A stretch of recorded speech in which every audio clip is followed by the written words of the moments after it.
Bueno, estamos ya en nuestra mesa de análisis, esta que ya se está volviendo pues muy esperada, porque se ponen buenos los debates y las discusiones. Como todos los jueves tenemos aquí a Javier Hidalgo. Bienvenido, Javier. Hola, Daniela. Hola, buenos días a todas, todos. Coordinador de Pilares, ese proyecto tan bonito que está aquí en la Ciudad de México. Susana Ochoa, nuestra feminista de los jueves, que bueno, porque luego hay mucha testosterona en esta mesa. Hay que revocarla. Exactamente, revocarla y derrocarla. Diputado Arturo Ávila. Me da mucho gusto verte y ver a las compañeras y al compañero Javier también.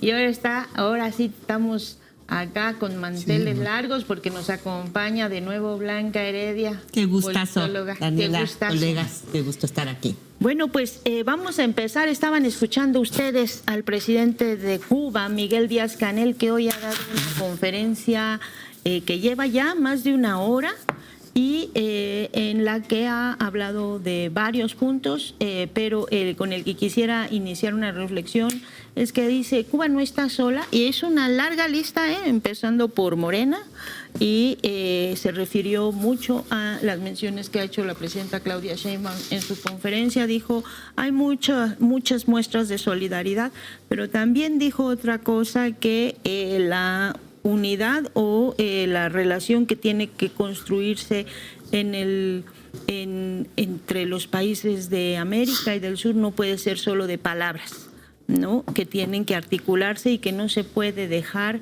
que la fuerza se imponga al multilateralismo y, bueno, entre muchas otras cosas. Así es que, Javier, empezamos contigo.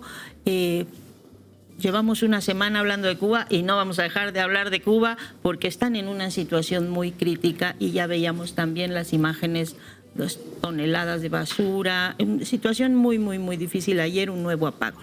Ha sido una situación compleja en estos últimos 60 años, momentos muy de crisis en algunos puntos, y pues ahora esta estrategia pues se concentra con mayor fuerza, pero que es una estrategia que el pueblo cubano la ha resistido.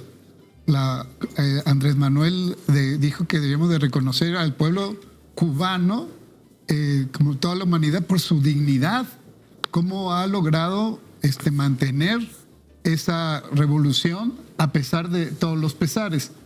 Obviamente no podemos aceptar que haya una crisis humanitaria en Cuba. Tendremos que buscar todas las formas que se tengan para hacerlo.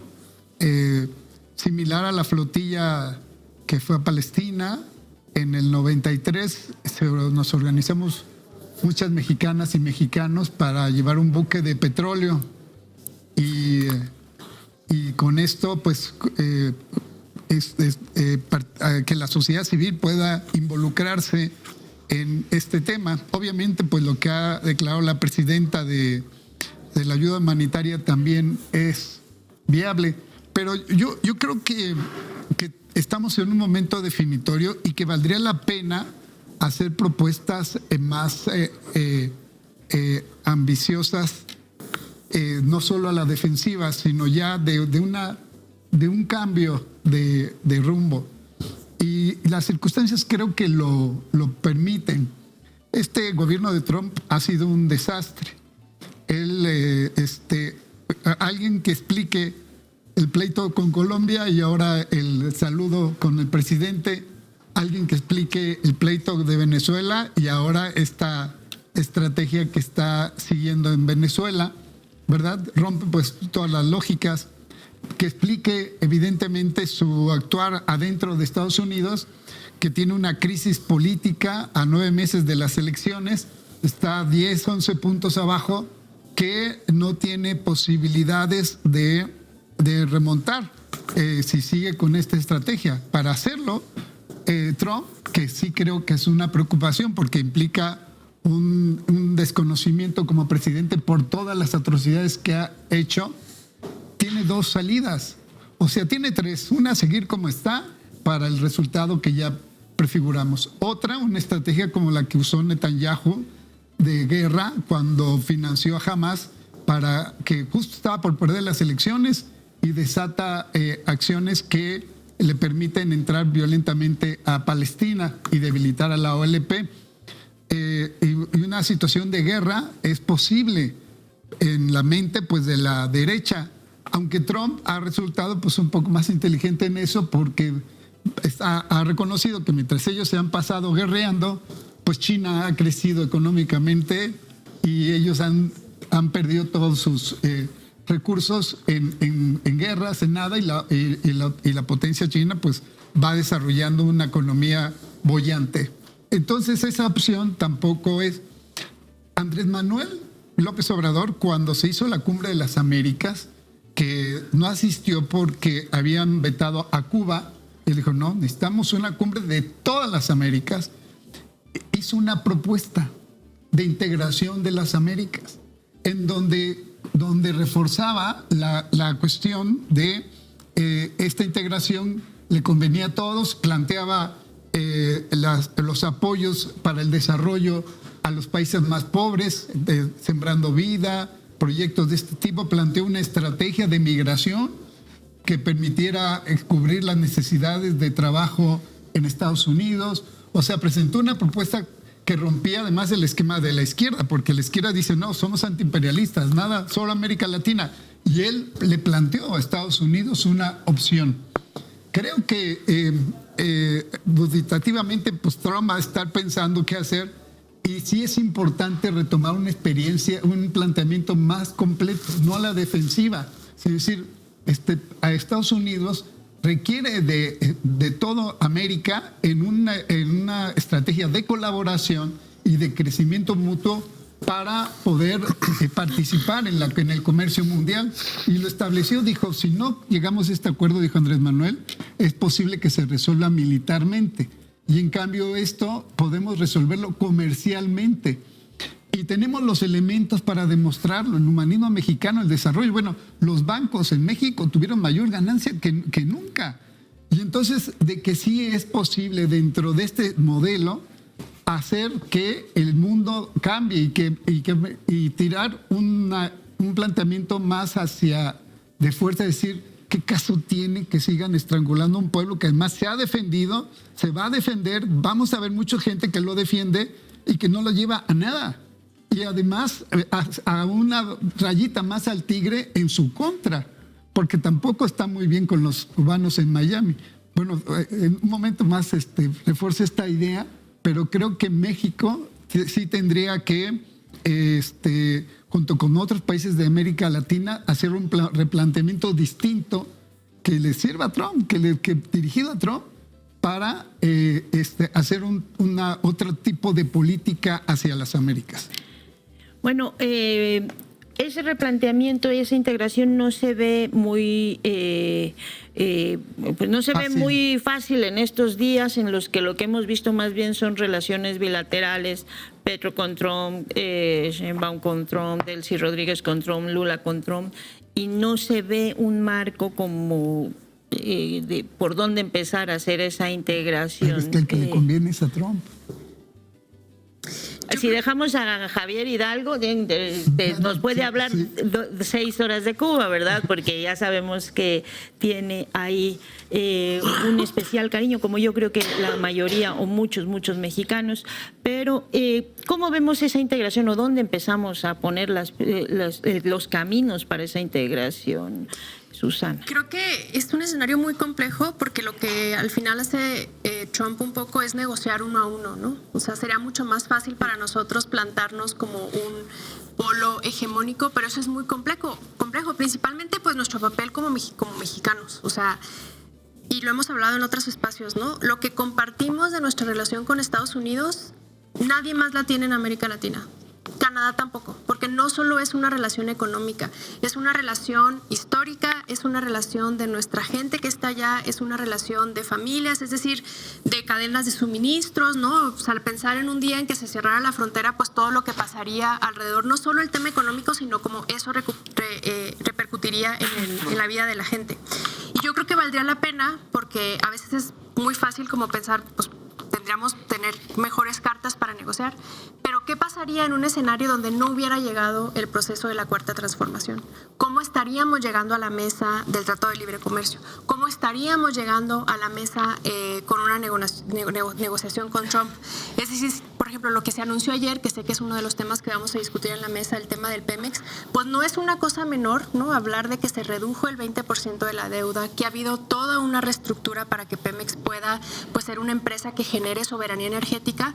Pues si esa reestructura no hubiera existido, si no hubiera existido una visión de recuperar Pemex, que yo sé que podría parecer a veces contraintuitivo, pensando en la crisis climática, pensar en recuperar la soberanía energética, pues eso nos pondría en un escenario de mucho mayor desventaja, ¿no? Y eso ni hablar de qué hubiera pasado si hubiera llegado un personaje como Xóchitl Gálvez. Creo que se va a ir construyendo un escenario, espero yo, sobre todo de cara al proceso electoral, ¿no? En Estados Unidos con Donald Trump. Creo que de lo de Epstein, aun cuando los medios de comunicación no lo han retomado como a nosotros nos gustaría por la gravedad de lo que implica. Incluso he visto medios liberales que buscan como quitar lo sistémico de lo que implica el caso de Epstein, diciendo que es un grupo de gente loquita, ¿no? Que son perversos, pero no, así funciona el capital y así ha funcionado la burguesía a lo largo de la historia. Creo que ese escenario electoral es el que creo que confiamos, pero al final pues lo que nos queda como países y es lo que demandan los pueblos es cómo le hacemos para que esta negociación no nos afecte, ¿no? O sea, yo sé que por ejemplo podría ser muy criticado de alguna forma o podría ser incluso contra, no sé si agridulce, pero todas estas imágenes que generó la reunión de Trump con Petro, pero cuando uno entiende cómo funciona la derecha colombiana, pues eso le da tiempo al pacto histórico para que la elección no se vuelva más compleja de lo que ya es, ¿no? O sea, pensar que la derecha colombiana ha sido paramilitar, Colombia es de los pocos países en América Latina que tiene bases militares desde hace mucho tiempo, ni decir el papel que ha jugado USAID para creo yo, más bien retardar el proceso de paz en Colombia. Tuve el privilegio de vivir un año en Colombia. Entonces, pues eso que nos pareciera contraintuitivo, ¿no? Petro, 2 días después de que salen los nuevos archivos de Epstein, sentándose con mucha camaradería con Trump, pues es también hacer un análisis, como lo mencionaba Lenin, ¿no? De la situación concreta, hacer un análisis concreto, porque hay muchas cosas en juego, ¿no? Entonces, yo lo que siento es que nuestros gobiernos, Colombia, Brasil, México, pues están no solo comprando tiempo, sino haciendo un planteamiento de largo plazo, porque revertir el proceso tan duro neoliberal del Tratado de Libre Comercio de los 90, de todo lo que ya sabemos que ha pasado en nuestros países de América Latina, pues es muy difícil revertirlo en poco tiempo. Entonces, creo que siguen siendo escenarios muy complejos para México, pero creo yo que llegamos en un escenario mucho mejor que otros países y sobre todo mucho mejor que si no hubiera llegado un proceso de transformación a nuestro país. ¿Cuáles son los caminos que tenemos para poder, pues digamos, no dejar solo a un país que ha sido sumamente solidario con nosotros y además hacer honor a esta tradición mexicana de relaciones con Cuba que hasta ahora ha sobrevivido a todo? Yo tomaría como frase una frase muy coloquial que tenemos en México, que es el famoso estira y afloje, ¿no?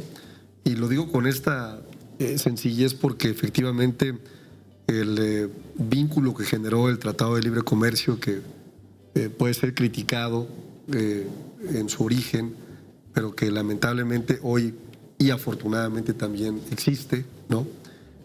Pues nos da una dependencia significativa de un espacio regional con Estados Unidos y con Canadá. 80% de las exportaciones de México se van a Estados Unidos. Hay un superávit comercial histórico del 17.2%. Es decir, México sigue siendo fuerte en términos de la relación comercial que mantiene con Estados Unidos a pesar de todo el reordenamiento comercial. Curioso que el incremento más importante no es en la venta de petróleo, sino en insumos que tienen que ver con cadenas de suministro de otros sectores, como el automotriz, tecnologías, por ejemplo, ¿no? Entonces, el primer gran tema, para no hacer un análisis simplón, es, pues sí hay una dependencia de nuestra economía creada, reitero, a través de un tratado de libre comercio que ha venido transformándose que me parece que retoma un sentido mucho más humanista con el TEMEC, ¿no? En la propia renegociación, pero que tiene ligadas nuestras economías. También es cierto que Estados Unidos exporta más del 15% de sus productos a nuestro país, y eso también tiene una implicación directa sobre su economía, ¿no? Entonces, digamos que si lo vemos desde el punto de vista económico, la dependencia nos arroja una realidad de cadenas de suministro integradas, en donde difícilmente se pueden tomar determinaciones que no tengan una afectación directa. Por eso hay un discurso, siempre lo he dicho, y hay una realidad, ¿no? El discurso es un discurso político, un discurso en donde vienen las amenazas arancelarias, en donde vienen las decisiones políticas, si no hace esto y si no hace el otro, y al final en la realidad México es el que ha salido mejor parado. Si volteamos a ver primero cuáles fueron los productos que se gravaron, cuál es la tasa promedio de arancel que tiene nuestro país, que es del 7.4%, para ser muy concreto, ¿no? Es decir, esa es la realidad. ¿Cuál es la realidad política de Estados Unidos? Bueno, la realidad política es que, por un lado, tienen un sistema que está agotado, que para que siga teniendo éxito tiene que extraer valor, ¿no? Y hay formas de extraer valor, una es con un endeudamiento tan importante como el que tienen ellos. La deuda de Estados Unidos corresponde a la tercera parte de la totalidad de los productos internos brutos del mundo. Es decir, es una deuda impagable, ¿no? ¿Y qué hace esa deuda? Pues simple y sencillamente seguirle dando vida a un sistema que pretende presentarse como un modelo funcional capitalista que no ha sido funcional y que no funciona, ¿no? Otra forma de extraer valores a través de los conflictos, ¿no? Genero conflictos en el extranjero y lo vimos muy claro en el caso de Venezuela, ¿no? Extraigo valor diciendo, pues bueno, este petróleo me corresponde y me lo quedo, y es una forma de extraer valor, ¿no? Cuando un modelo como el del gobierno de Estados Unidos ha llegado a un momento en donde no funciona, ¿no? Pues empiezan a tomar determinaciones, sobre todo porque el Partido Republicano y el titular del Ejecutivo en Estados Unidos tiene un compromiso con dos segmentos de población. Uno, al que le ha prometido el regreso del sueño americano, y otros que son los ricos, porque hoy gobiernan los grandes millonarios en Estados Unidos, hay que decirlo, ¿no? O sea, los capitales que acompañan a Donald Trump son de los grandes 1,000 millonarios del gobierno de Estados Unidos. No es una casualidad que Elon Musk esté al lado de él permanentemente, no es una casualidad que se siente con las petroleras días posteriores a la extracción o invasión de Venezuela por parte del gobierno de Estados Unidos. Y el tercer ingrediente, ¿no? Para acabarla a molar, y así lo voy a definir, tiene que ver con que tienen elecciones en este año, ¿no?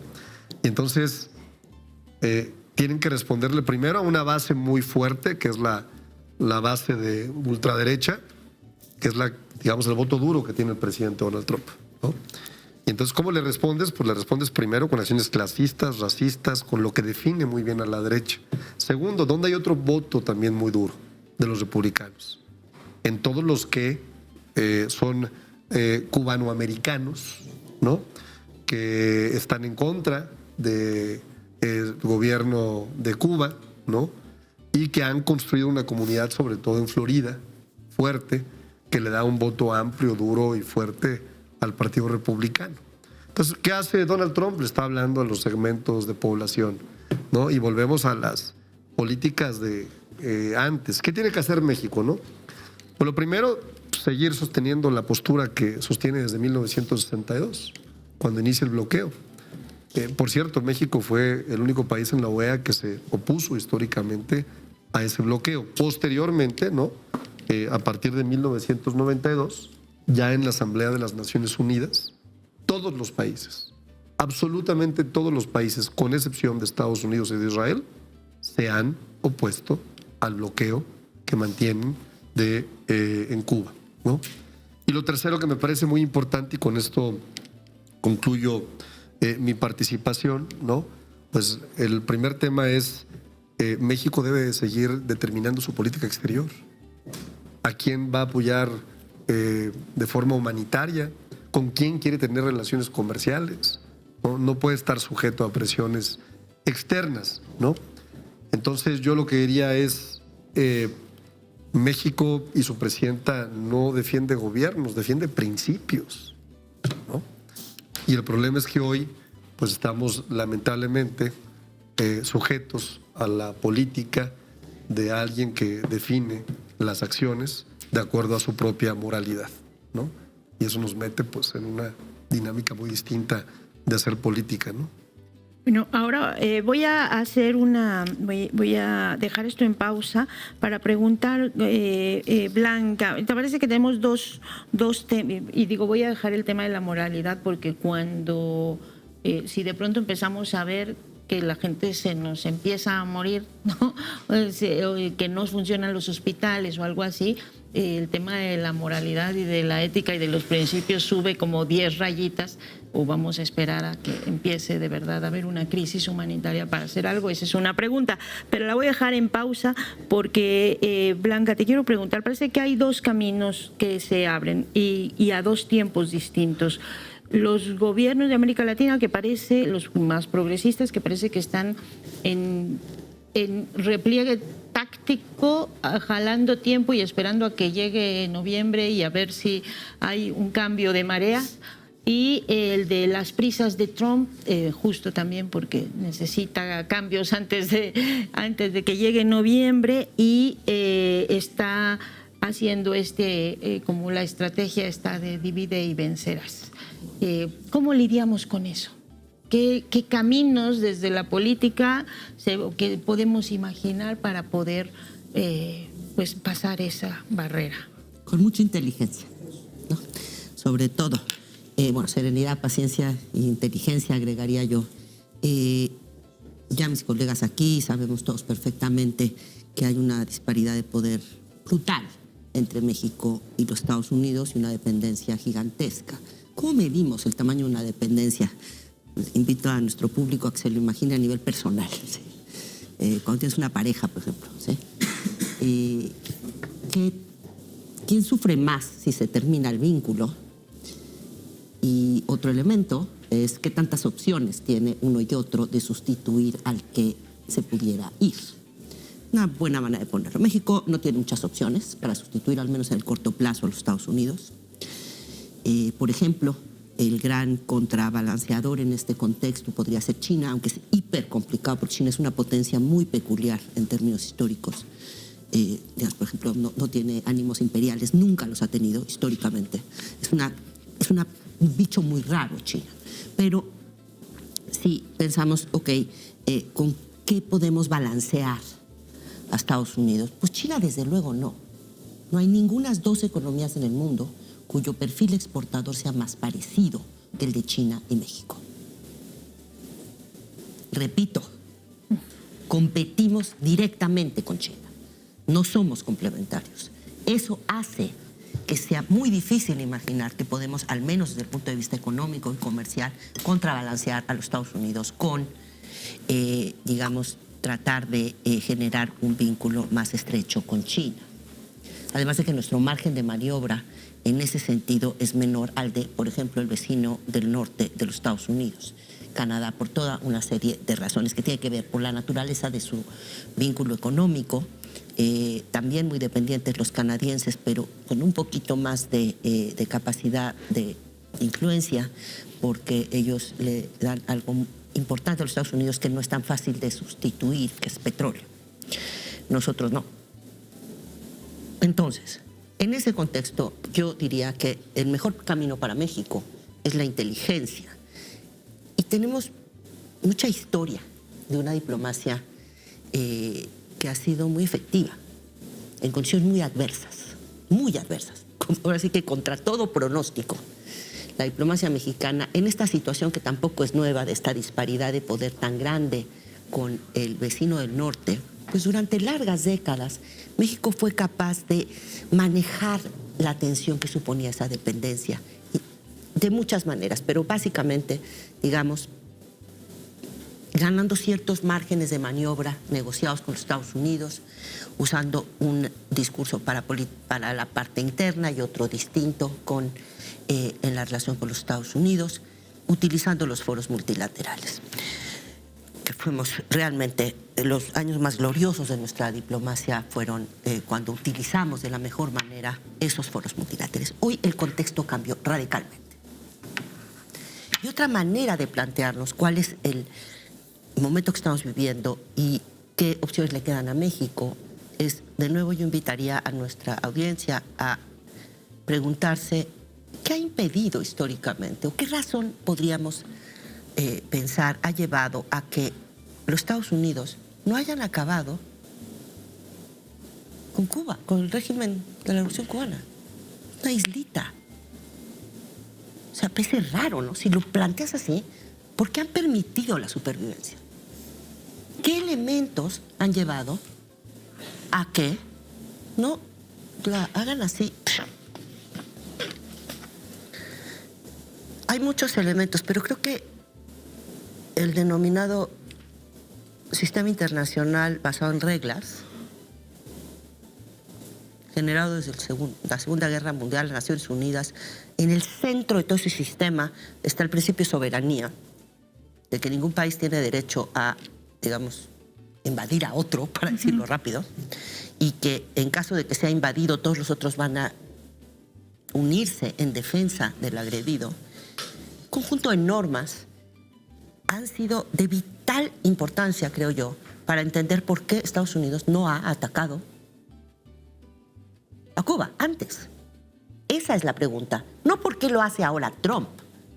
Eso está claro. Bueno, desde mi punto de vista. Y además se llevaría imagínense la medalla para alguien como Trump. Yo resolví no solo Venezuela, sino ya al mes siguiente resolví Cuba, que ningún presidente, incluso el guapo y fantástico de Kennedy, nadie pudo resolver Cuba, lo voy a resolver yo. Ya después de las 8 guerras que ha detenido. Bueno, no, imagínense esa medalla. Bueno. Ni Fox, ahora sí que ni Fox. Bueno, nadie realmente podría ponérsele enfrente en términos de una victoria tras otra.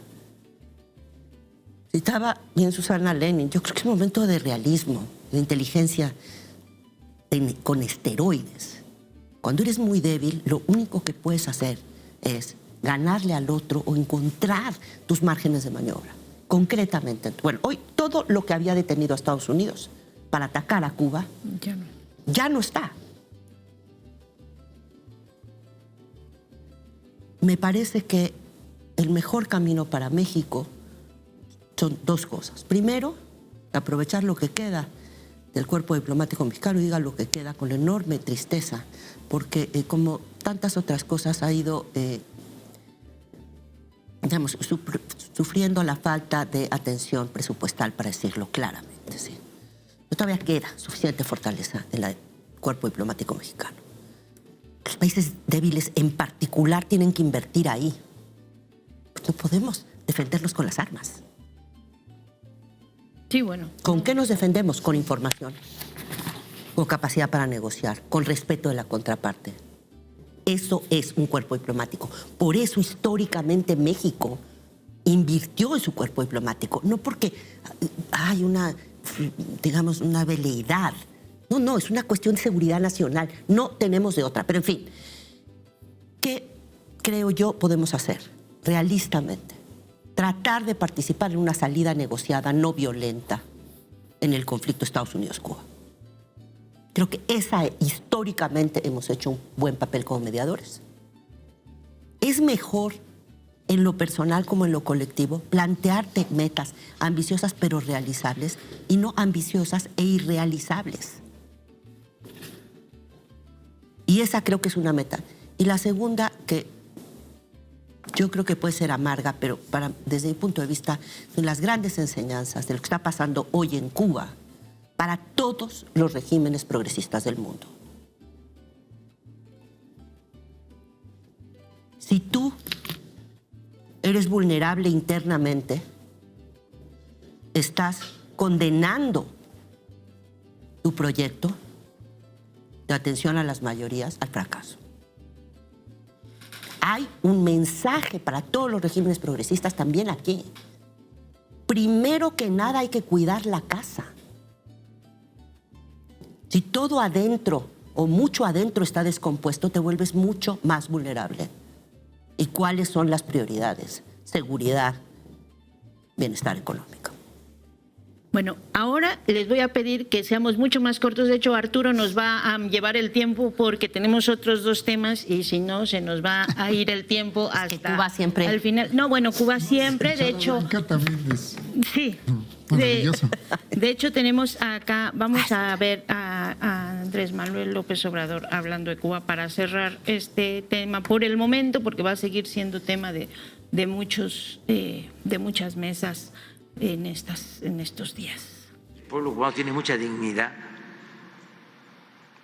Se debería incluso declarar a ese pueblo, a esa isla,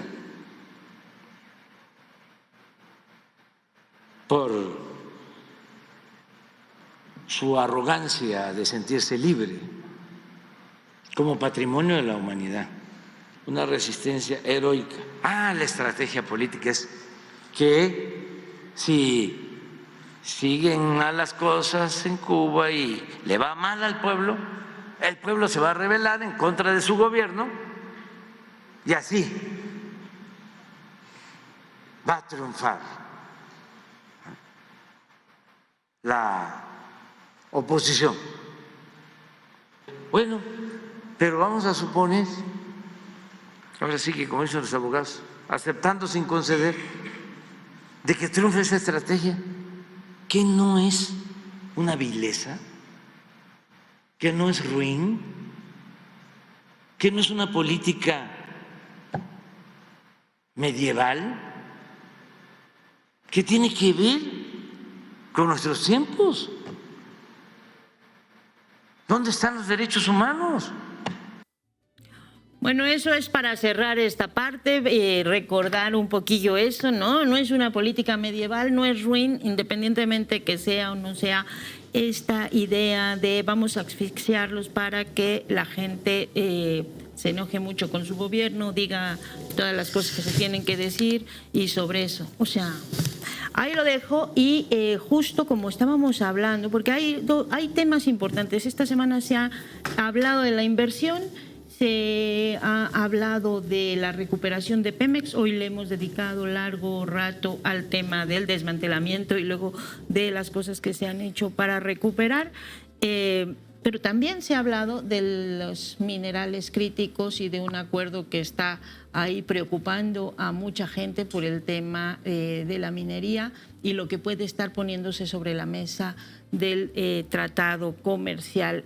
Voy de nuevo contigo, Blanca, para que vayamos ahora de regreso. ¿En qué claves leemos eso que está ocurriendo en el contexto también del tratado comercial? ¿Lo de minerales críticos? Sí, los minerales críticos, Pemex, inversión, ¿cómo hacemos que eso engrane en el proyecto que se está planteando? Si me permites, con toda la importancia que tiene hoy en la economía mundial, los minerales críticos, sobre todo para la alta tecnología, son un insumo vital y hay, digamos, una preocupación especial de los Estados Unidos en su competencia económica y tecnológica con China, que va perdiendo en varios ámbitos. Un insumo clave son los minerales críticos. En ese contexto es muy importante y en el contexto más general de, digamos, el régimen para acceder a minerales críticos y cualquier otro producto del subsuelo, porque se está jugando pues qué tanta capacidad y derecho, digamos, tienen los estados para pues ellos decidir qué tanto pueda entrar un actor extranjero, por ejemplo, empresas extranjeras, a extraer riqueza del subsuelo. Pero me parece que de lo más importante inmediatamente esta semana tiene que ver con Pemex, la principal empresa de México todavía, en términos de empleados. Es importante, ¿no? En términos de producción, de empleados, y una fuente de vulnerabilidad desde hace ya mucho tiempo, muy importante. En todo este contexto del que hemos estado hablando, todo lo que nos vuelve vulnerables aumenta el poder de nuestros enemigos. Y yo creo que es una muy buena noticia la que recibimos ayer de que uno se está, digamos, lidiando de mejor manera que en el pasado con la deuda de Pemex, que era muy importante, no sé ir al pasado, muchos problemas en el pasado, cómo se contrató esa deuda, por qué lo contrató Pemex y no el gobierno, cuando la sobretasa para Pemex era mucho más alta. En fin, hay un montón de preguntas, pero ya visto, ahora sí que visto cómo se heredó la situación de la empresa de petróleo, es una muy buena noticia que veamos que se ha reducido su deuda. ¿Qué significa eso? Que ese dinero que tiene que estar pagando a la deuda se puede utilizar en cosas más productivas para generar más valor para la empresa y para los mexicanos. También significa, conforme tú mejoras tu perfil de deuda, que la nueva deuda que pudieras estar contratando ya no es tan cara, ¿no? Esto pasa de nuevo otra vez. Para pensar algunas de estas cosas creo que conviene la parte, digamos, personal. Imaginarte, ¿no? Estás muy, muy endeudada, cada vez te cobran más. Si estás en una posición más de que vas al día en tus pagos. Segunda cosa buenísima, la noticia que recibimos ayer de que ya está pagando, digamos, no solamente su deuda financiera, de lo que por deuda contrató, sino también digamos, una piedra en el zapato muy fuerte en términos de la recuperación de la reputación de Pemex y de su capacidad de operar, que es la deuda a proveedores. Irritante que ha estado ahí presente y que dificulta el poder imaginarnos un escenario hacia adelante en donde pueda haber una relación más productiva con el sector privado. Buenísimas noticias. Quedan algunas preguntas sobre la parte operativa. Como sabemos, desde el año pasado ya Pemex separa su plan financiero de su plan operativo. Creo que muy buenas noticias en la parte financiera ayer. En la parte operativa, algunas buenas noticias, pero todavía necesitaríamos mayor información. Para la parte operativa es un proceso y además cuesta trabajo, siempre más trabajo construir que destruir. Se había desmantelado totalmente o en buena medida todo lo que tenía que ver con Pemex, con la industria energética. Digamos, vamos ahí por el buen camino. ¿Cuáles son los retos, diputado?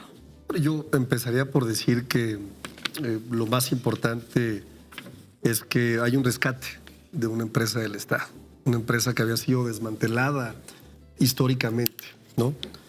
La presidenta le llamó a la deuda, y me gustó mucho el nombre que le puso, la maldita deuda corrupta, heredada, ¿no?, por Felipe Calderón, ¿no? Fíjate qué datos te voy a dar. Estamos hablando de una deuda de 75,000 millones de pesos. O sea, con eso construimos 4 aeropuertos Felipe Ángeles para empezar, ¿no? O sea, para que entendamos en dimensión la deuda que nos heredaron, ¿no? Pero además de todo, el cinismo de la oposición, que no tiene límite, la hipocresía de la oposición, que no tiene límite, estuvieron criticando el déficit fiscal del presupuesto actual, que es moderado porque no rebasa el 53% del Producto Interno Bruto, ¿no? Y eso es un déficit comercial, incorpora un vencimiento del 46% de la deuda que nos heredaron ciertamente los gobiernos neoliberales. Y no lo van a decir y no lo dicen jamás, ¿no? El 26% ya ocurrió en 2025, ¿no? El resto ocurre en 2026. O sea, pero estamos hablando, o sea, reitero, de lo que representaría el monto de la deuda. Esto se lo podríamos sumar también a los endeudamientos que nos han heredado si hablamos del Fobaproa, por ejemplo, ¿no? Culpables con nombres, que quede claro, Felipe Calderón y Enrique Peña Nieto, ¿no? La deuda pasó de 60,000 millones de dólares en 2012 a 105,000 millones de dólares en 2018. Una locura, ¿no? Pero además hoy sabemos que Petróleos Mexicanos pues era el negocio de Lozoya, de Enrique Peña Nieto, ¿no? De los familiares de la gente cercana a Felipe Calderón, ¿no? Que inventaron que México se iba a quedar sin reservas, ¿no? Que modificaron la ley para entregar los bienes de la nación, que permitieron, por cierto, ¿no?, que llegaran las famosas empresas norteamericanas para vender combustible en nuestro país. O sea, todo para desmantelar a Pemex fue lo que hicieron, ¿no? Fíjate, con Enrique Peña Nieto se cayó la producción, ¿no?, de la gasolina y del diésel un 54%. O sea, la caída de la producción, ¿no? O sea, en 2012 teníamos una producción de 718,000 barriles y en 2018 llegó hasta 312,000 barriles la caída de producción. ¿Qué me parece que es importante mencionar? ¿No? Primero, ¿no? El presupuesto de egresos en 2026, ¿no? Aumenta el presupuesto 7.7% en términos reales, ¿no? Eso quiere decir que hay un plan estratégico que ahora sí contempla una visión de largo plazo, de 2025 a 2035, un 43% en producción de gasolina, un 68% en diésel, ¿no? Por supuesto, viene una mejora en la calificación crediticia de Petróleos Mexicanos de B3 a B1, lo cual es bueno porque le permite tener una deuda mucho más barata y tener una serie de cuestiones importantes. Y el estimado de disminución de deuda para 2030 es del 26%. Es decir, vamos a quitarle la maldita deuda corrupta de Felipe Calderón. Algunos datos que me parecen relevantes. Uno, Pemex disminuye su deuda financiera en $20,000 millones versus 2018. Segundo dato importante, es el nivel más bajo en los últimos 11 años. Esto es relevante gracias al plan estratégico, ¿no? Se le pagaron 400,000 millones de pesos en 2025 que se adeudaban a proveedores. O sea, había un escándalo en el tema de la proveeduría. Claro que había corrupción, ¿no? Incremento en producción, 1.5 millones de barriles diarios con tendencia a la alza. Y ni hablar de 8 refinerías, ¿no? Tenemos Dos Bocas, Tula, Deer Park de Houston, ¿no? Un crecimiento del 8% en combustibles de alto valor. Y esa parte también me parece importante. Estamos hablando de gasolina, de turbocina, de diésel, ¿no? Y, evidentemente, el futuro de Pemex tiene que ver con un incremento en el 34% de inversión, ¿no? En exploración y en producción. Y en un plan estratégico que tiene un precepto constitucional muy importante, que es los bienes de la nación son de la nación. La energía es un tema de seguridad nacional y de soberanía nacional también. Entonces, los esquemas de participación siempre contemplarán la posibilidad de que haya participación mixta, pero con el control del Estado. Sí, bueno, importante esto y justo está relacionado, obviamente, el tema de Pemex, pero con otra noticia que nos dieron también un día antes, que es el de las inversiones. Y que la inversión pública que se proyecta a 5.6 billones en 5 años, un montonal de dinero, ¿no? Un aumento importante para este año. Digamos que en términos, y eso me volteo para acá porque además hoy es el día del aniversario de la Constitución, una Constitución que había tenido 700 modificaciones antes de que llegara el observador, ahora lleva otras 100, pero en sentido contrario, ¿no? Y que busca esto, ¿no? Y que ha buscado mantener la rectoría del Estado en ciertas cosas o ciertos elementos que son vitales, como el energético. La inversión pública que se anunció, dijeron 54% en temas de energía. Y yo creo que esta es una inversión muy importante porque además tiene una conducción política muy clara, ¿no? O sea, no solo queremos inversión por inversión como se tuvo en décadas anteriores, donde era inversión a costa de malos salarios, cosas que no disminuían la desigualdad. Entonces creo que hay una inversión con una conducción política muy clara que viene de un proyecto de nación y ahora comandado por nuestra presidenta. Y yo quiero como agregar varios elementos porque pues creo que muchas de las bondades que se explican en nuestro país pues tienen su raíz con Pemex, con el petróleo, como cómo fue concebido Pemex, ¿no? Una expropiación petrolera en un mundo donde nadie estaba dispuesto a tocar los intereses extranjeros que tenían que ver con el petróleo y varias cosas, ¿no? Por ejemplo, el tema de los minerales, pues tiene que ver con que se han disparado los precios por razón de la inteligencia artificial, ¿no? No solo es para que la gente tenga celulares y tal, sino que la inteligencia artificial se va a convertir en un tema también de seguridad nacional. Entonces, habrá que ver cómo se ejecuta, ¿no? Este proyecto. Obviamente uno siempre tiene que ser desconfiados de los acuerdos que se mantienen con Estados Unidos, pero creo que es un tema que no podemos simplemente ignorar, ¿no? Por lo que ha implicado incluso la minería en nuestro país. El tema también de Pemex, de cómo todo este tema de la deuda ha sido también utilizado por la derecha como un discurso para decir, ven, lo público no funciona, lo público es chafa, lo público corrompe. Entonces creo que es también revertir un discurso neoliberal que no solo nos afectó en temas de soberanía energética, ¿no? Sino también todo lo que tiene que ver con la defensa de lo público. Y Y algo que también me parece muy importante sobre el tema de Pemex es las cosas que menciona la presidenta sobre el tema de la transición energética, ¿no? Que yo sé que hay muchos sectores medioambientales que con justa razón evidentemente están muy preocupados por el tema de la crisis climática, pero creo que es importante explicarlo, ¿no? Así como los comunistas hablan de cómo hay que utilizar el Estado y el capital para eventualmente transicionar a una sociedad sin clases, ¿no? ¿Cómo lo hacemos con las herramientas que hoy tenemos, con el Estado que hoy tenemos, con los medios de producción que hoy tenemos, pues ir distribuyendo, ir reconfigurando un escenario donde pues nadie se quede afuera y el capital no esté por sobre la vida de las personas. Y creo que es un poco lo que la presidenta explícitamente ha mencionado sobre el tema de la CFE, sobre el tema de la Pemex, ¿no? Todas estas reestructuras que tienen que ver con cómo primero llegamos a una soberanía energética para que luego podamos transicionar a una pues transición justa energética, ¿no? Porque no podemos transicionar a energías limpias, justas, accesibles para todas las personas si estamos en una situación de deuda, en una situación de seguir comprando energía muy cara, porque eso es al final lo que estaba pasando, ¿no? Seguíamos de nuevo, y generando petróleo crudo sin capacidad de procesarlo, exportarlo para luego importarlo para que la gente pudiera utilizarlo. Entonces, creo que a mí me hace sentir pues esperanzada respecto a eso, ¿no? Es decir, Pemex no es el fin, sino que tiene que ser un medio para un escenario donde pues no dependamos de una energía que pues evidentemente es una energía que es muy costosa para el medio ambiente, que genera un montón de contaminación, etcétera. Entonces creo que eso es un planteamiento que a mí me hace sentir que pues vamos en un buen camino.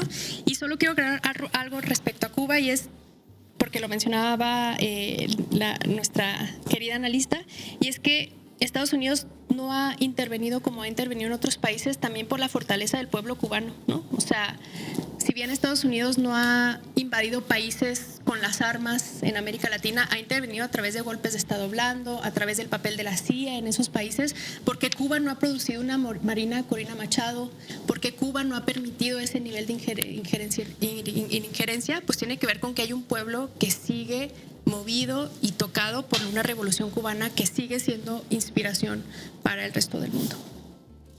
Javier. Pero quiere meter a Marco Rubio ahí en vez de Corina Machado. A ver, tiene que importarlo, pero no viene del pueblo cubano, digamos. Que el pueblo cubano soportara a Marco Rubio, sabe Trump que no. Este tema de Pemex y de la CFE, la verdad que me tiene muy orgulloso de la Cuarta Transformación.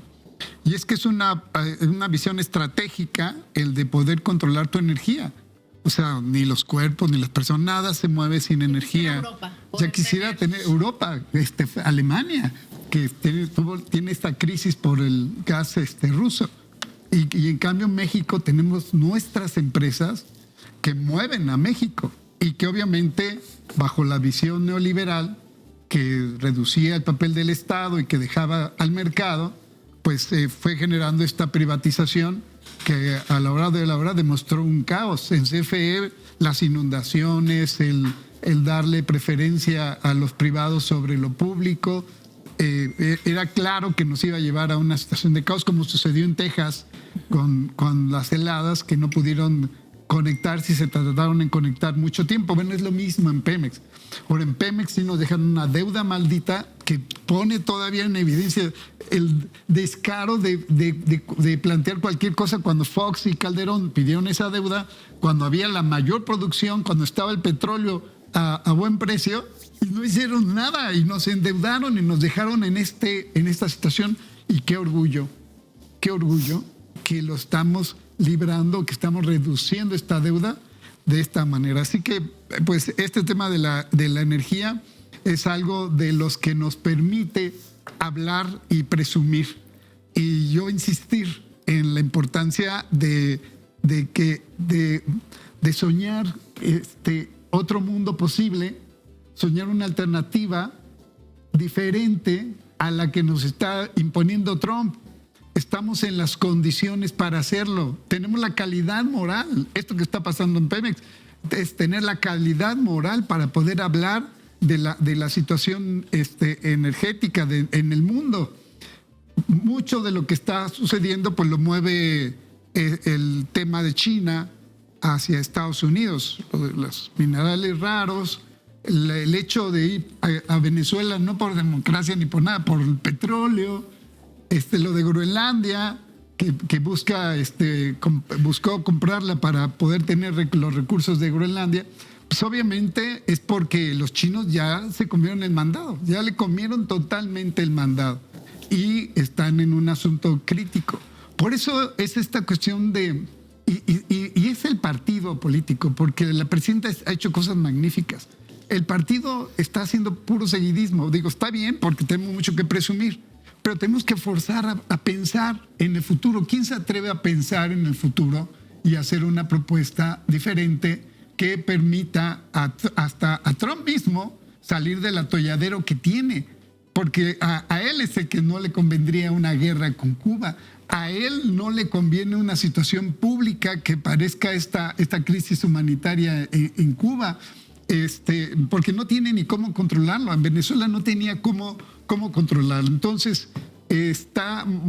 yo por eso hoy escribí, es repensar el mundo. ¿Quién se atreve a hacerlo en este momento?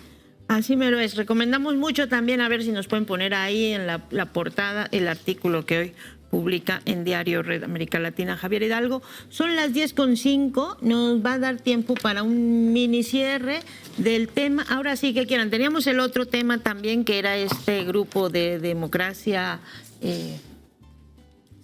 ¿cómo se llama? No, pero ¿para qué perdemos el tiempo? Sí. Exacto, Siento bueno. que ya solo juegan con las palabras a ver qué sale. Sí, no, y una Bueno, costa naranjo. cuando y yo eso. vi que para ¿no? evitar que regrese el régimen, no sé, el régimen antiguo y la Bastida Ochoa, bueno, pues ahí uno se va de espaldas, dices, pues es que ¿de dónde viene él? Ni modo que venga de los... Ni es de los outsiders, ni es millennial, o sea, viene del régimen antiguo, ¿qué le vamos a hacer? Entonces, bueno, pero un cierre rápido de qué temas nos quedamos, qué temas van a ser en la agenda, qué temas ven para los próximos días, para este mes, ya sea de esto de lo energético, que nos va a dar una pauta, del TEMEC, de la relación con Trump, de Cuba, de con qué nos quedamos como de tarea, Blanca. A ver, Dani, yo me quedaría como con dos grandes temas de tarea de lo que estamos viviendo en el mundo. Yo creo que es un muy buen momento para repasar nuestro conocimiento del contraste entre la Unión Soviética y China. Pensado desde la izquierda, ¿sí? Creo que es de vital importancia entender por qué la Unión Soviética resistió mucho peor de lo que hizo China el embate, digamos, de las potencias capitalistas occidentales. Tiene que haber una apuesta a favor por el poder. Si no te barren. ¿Cómo se construye ese poder? Para mí sería la segunda pregunta. Y tiene que ver con un tema que la verdad me pareció buena noticia enterarnos de que la presidenta Sheinbaum está escuchando y está reuniéndose con diversos grupos para pues generar una discusión o tener información con respecto a uno de los elementos absolutamente fundamentales en esta manera de ver las cosas. No es nada más tener la razón, es tener la fuerza para sostener la razón. Y tiene que ver con cómo se produce el crecimiento económico. Y en una sociedad capitalista como es la mexicana, no puede pensarse que haya crecimiento económico sin inversión. Y ahí es uno de los grandes talones de Aquiles de la Cuarta Transformación. No hemos sido capaces, no ha sido capaz el gobierno desde 2018 de generar un entorno suficientemente atractivo para inversión privada nacional. La internacional es otra cosa, pero no alcanza a compensar. Es un porcentaje mínimo de la inversión total. Creo que hay una buena noticia hace unos días del anuncio de este plan de inversión de la presidenta Sheinbaum.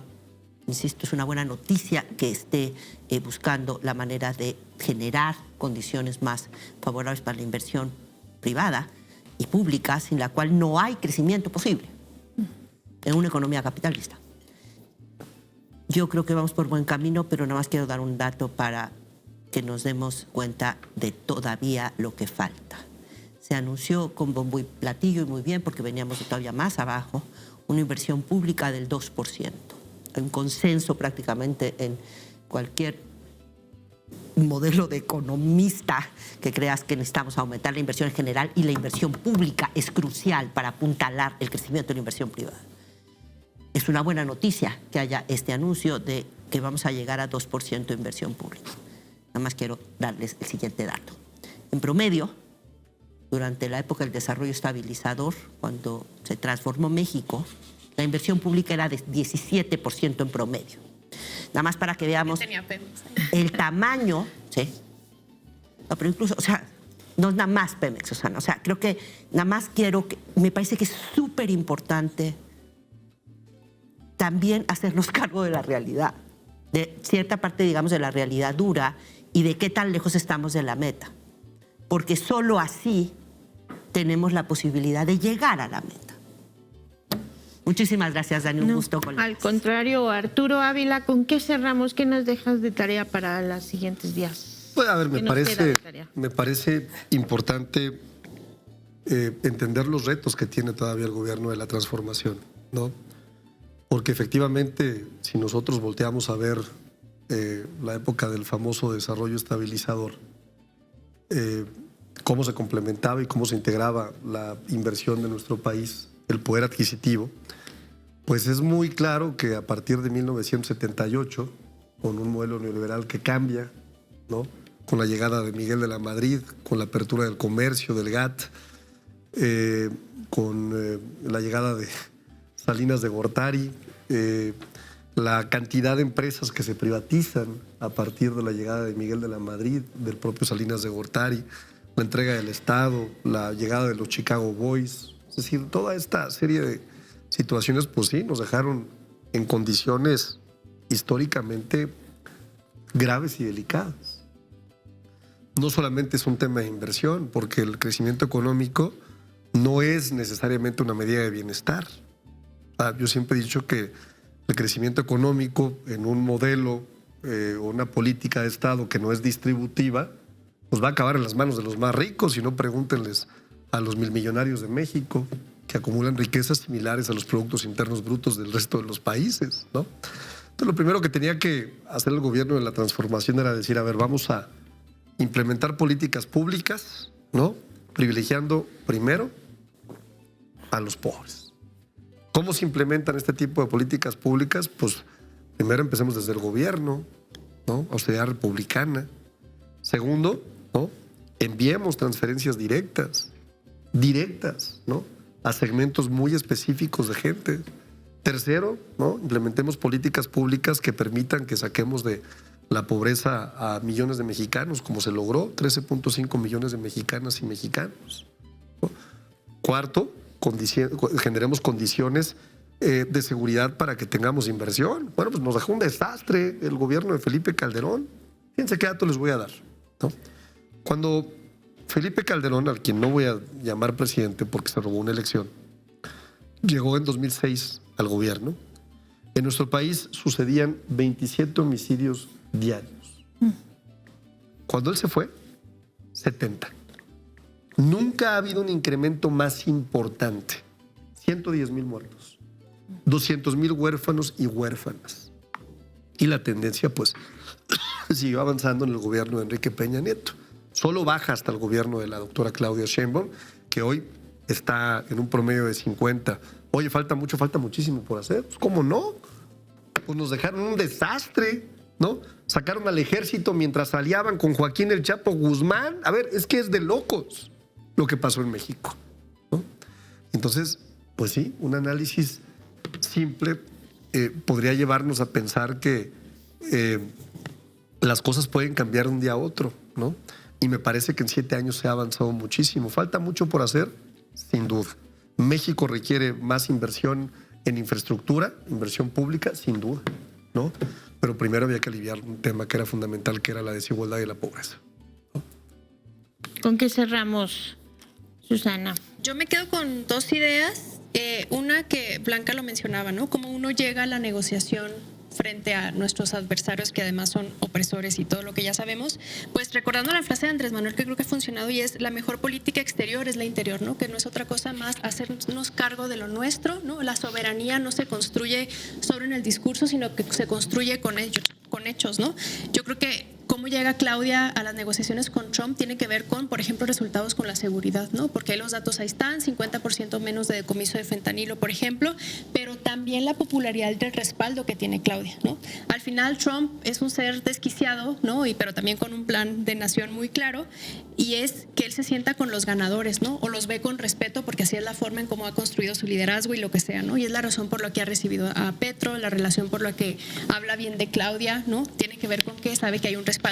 Y segundo, que yo siempre, más bien nunca me voy a cansar de mencionar en este espacio, y es pues la militancia latinoamericana e hispanohablante, ¿no? O sea, no podemos seguir exigiendo que Petro, Claudia y Lula hagan todo el trabajo, sino que tenemos que ver cómo nos organizamos, por ejemplo, para que la elección de Trump se organice con una militancia, con una claridad mucho más fuerte de lo que está pasando con Trump, y sobre todo que eso eventualmente, porque hoy no lo tiene Estados Unidos, son un proyecto alternativo, y los demócratas no creo que sean un proyecto alternativo, porque no solucionan de raíz este modelo completamente deslegitimado que tienen en Estados Unidos, y es pues a través de una militancia organizada y pues generando también un nuevo frente mundial frente a un mundo que creo que es posible reemplazar del que ya tenemos. Bueno, hoy estamos muy positivos porque además hemos tenido buenas noticias esta semana. Así es que, Javier, te toca cerrar con el mejor mensaje, porque además nos vamos a ir mañana, no hay Simpson, te intercambiamos el lunes por el viernes nosotros acá. Así es que te toca dejarnos con buen ánimo de aquí al lunes. Dos temas muy rápido. Una es esta idea que dice Blanca, que es la realidad que México está compitiendo con China. No se está integrando a la economía. Pero tienen dos elementos que nos alinean, nos ponen en la misma condición, que es la filosofía con la que se mueven los gobiernos. Y China tiene una filosofía antigua, muy antigua, tiene una historia impresionante, 5,000 años, que la verdad es que no nos hemos metido de fondo en lo que tiene, pero bueno, no es el caso. El caso es que a ellos los mueve, como nos ha movido en estos 7 años, dos principios. Uno es, por el bien de todos, primero los pobres, y el otro es separar el poder económico del político. Esas son nuestras cartas hacia el mundo, y tenemos hoy resultados que podemos presumir. Que el tema de la pobreza, que si bien fue generado descaradamente por el neoliberalismo, se vuelve una oportunidad de crecimiento y desarrollo para el mundo entero, con esta perspectiva, y que además beneficia a todos. Entonces, ese es el elemento con que yo me atrevo a decir: tenemos con qué poder plantear las cosas. Pareciera que Cuba no saben qué hacer, pero si tuvieran esta perspectiva, sería una gran salida que México puede ayudar hasta a negociar, incorporarnos en una cuestión con esto. Trump está en un aprieto enorme, porque no sabe cómo recuperarlo en estas elecciones. Y pues la idea, yo digo, no estamos muy generosos, pero este es otro modelo que, si lo tomara, podría ser un golpe de mano muy fuerte que le pudiera ayudar, que no es el sentido del objetivo de este tema, porque también los demócratas lo pueden tomar. Los demócratas perdieron la elección porque eran igual que los republicanos. Tendrán que presentarse de una forma distinta, como se hizo en Nueva York, como se ganó en Miami, en Florida. Ahí le ganaron. Y como está haciendo el gobernador de California. Pero bueno, es un tema de ellos. Entonces, que sí es importante que podamos esta reunión de las Américas y ahí llevar este tema con los partidos políticos. O sea, no con los gobiernos, con los partidos políticos, incluyendo los de América. Bueno, como es breve, yo nomás quisiera aprovechar esta última para que el día de mañana, como no va a haber este programa, pues invitarlos a reconocer a León Chávez Teixeiro.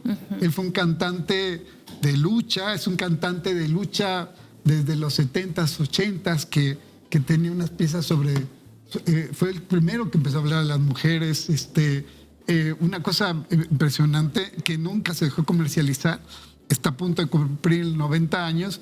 Y mañana en el Pilar es Rita Guerrero, que está en Gran Canal a las 11 de la mañana. Los esperamos porque vamos a hacerle un reconocimiento, que está aquí en México, León Chávez Teixeira. ¿De dónde es él? Él es mexicano, pero se casó con una inglesa, entonces pues ya vienen a pasar aquí en México, ¿no? Porque la temperatura aquí se viene en invierno y se va en verano, entonces sí, ándale.